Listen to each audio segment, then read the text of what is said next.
Bienvenido a La Casa de la Colina, el podcast de terror clásico.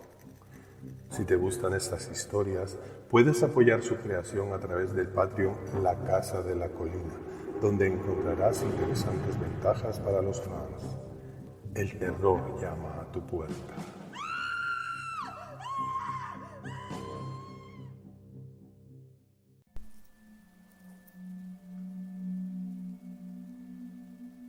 Jaime abrió la verja despacio.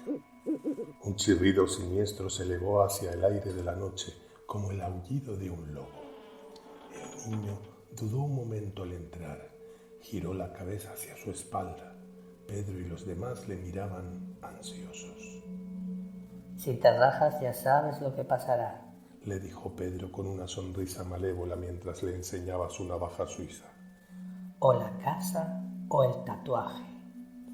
Jaime sintió un pequeño escalofrío al ver la hoja de la navaja brillar a la luz de la luna.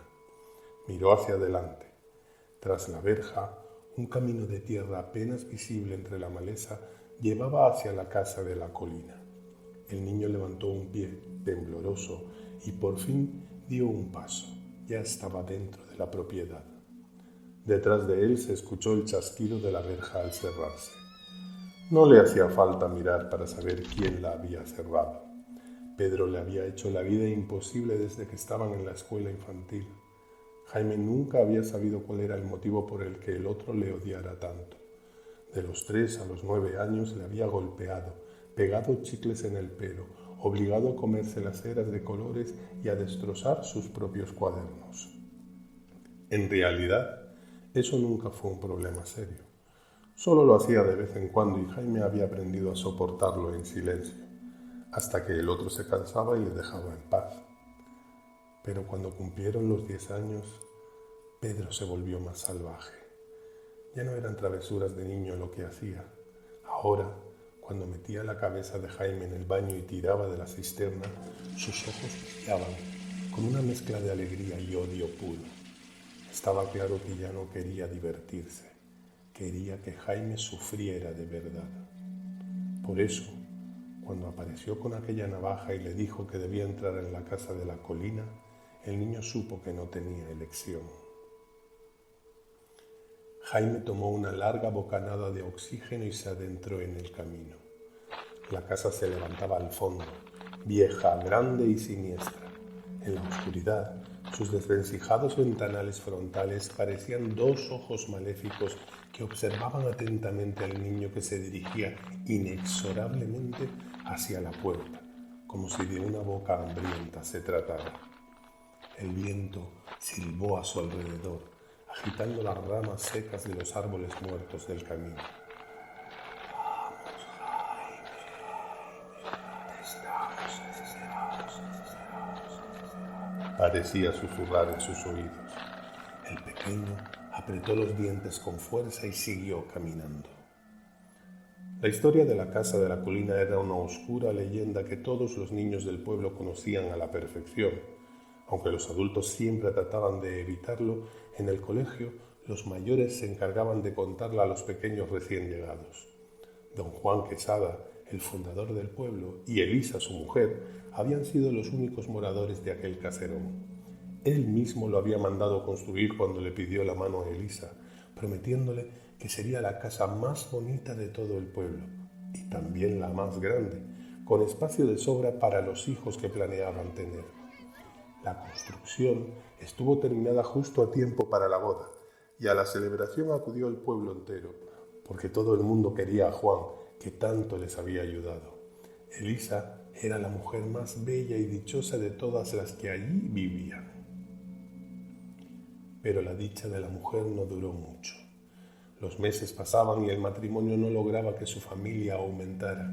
Doctores de todo el país estudiaron el caso exhaustivamente, sin descubrir cuál era el verdadero problema. Elisa se marchitaba de la pena poco a poco y Juan era incapaz de sacarla de su terrible tristeza. La casa de la colina se les hacía cada vez más y más grande, con un profundo silencio que llenaba sus pasillos, en lugar de las risas de los niños que ambos anhelaban. Con los años, Juan y Elisa dejaron de bajar al pueblo y de ver a sus amigos. Los vecinos observaban con preocupación la decadencia que se iba apoderando de la vivienda de los fundadores. Sin embargo, Elisa no se rindió en su afán de ser madre y terminó por abandonar la ciencia tradicional para buscar en otros lugares. Lugares ensombrecidos por artes y maleficios que no debían estar permitidos al ser humano. Y de esta forma, la mujer conoció a una anciana decrépita que le prometió su ansiado deseo, si estaba dispuesta a pagar el precio. Poco tiempo después, desapareció el primer niño del pueblo. Era el hijo de Braulio, el lechero. El pequeño hacía la ruta para llevar la leche a los vecinos. Lo hacía después de terminar en la escuela y solía acabar la jornada sobre las 8 de la noche. Pero esa vez, Carlitos no regresó a casa. Durante días se hicieron partidas por el bosque para buscarle. Fue su propia madre la que lo encontró en uno de los meandros del río. El niño yacía inerte, desnudo. Le habían arrancado el brazo derecho. La policía fue incapaz de encontrar ninguna prueba que les llevara al asesino y entonces desapareció Tomás, el hijo de Virtudes, la carnicera. Lo encontraron en un claro de la colina, también desnudo y sin el brazo izquierdo. Eduardo y Luisito fueron el tercero y el cuarto, y a ellos les extrajeron la pierna izquierda y derecha respectivamente. Los vecinos del pueblo estaban aterrorizados. La policía no conseguía avanzar en su investigación.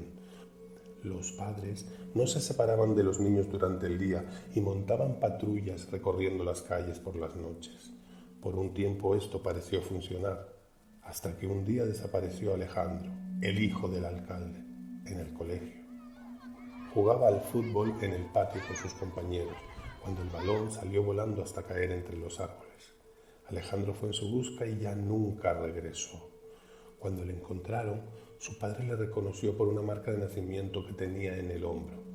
Tuvo que hacerlo así, ya que al niño le habían cortado la cabeza.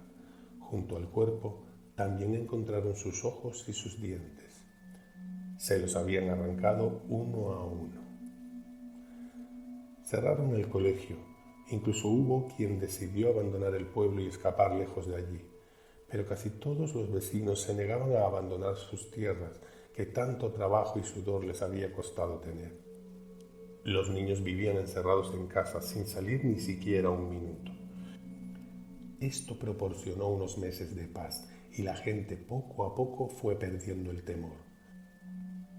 Hasta que una mañana todos despertaron con el grito desesperado de María la costurera. Su pequeño Roberto había desaparecido. Fue entonces cuando a alguien se le ocurrió ir a preguntar a Juan Quesada y a Elisa si habían visto algo. Nadie se había acordado de ellos, ya que llevaban mucho tiempo sin verlos por el pueblo. Incluso algunos creían que se habían marchado, como los que huyeron del asesino de niños. Pero un vecino observó que la casa de la colina aún se iluminaba por la noche. Decidieron ir en comitiva a preguntarles, mientras el resto del pueblo buscaba a Roberto, ya sin esperanzas de encontrarlo con vida. No llegaron a entrar en la casa. Hallaron a Juan en el camino de salida, con un gran saco que cargaba a su espalda.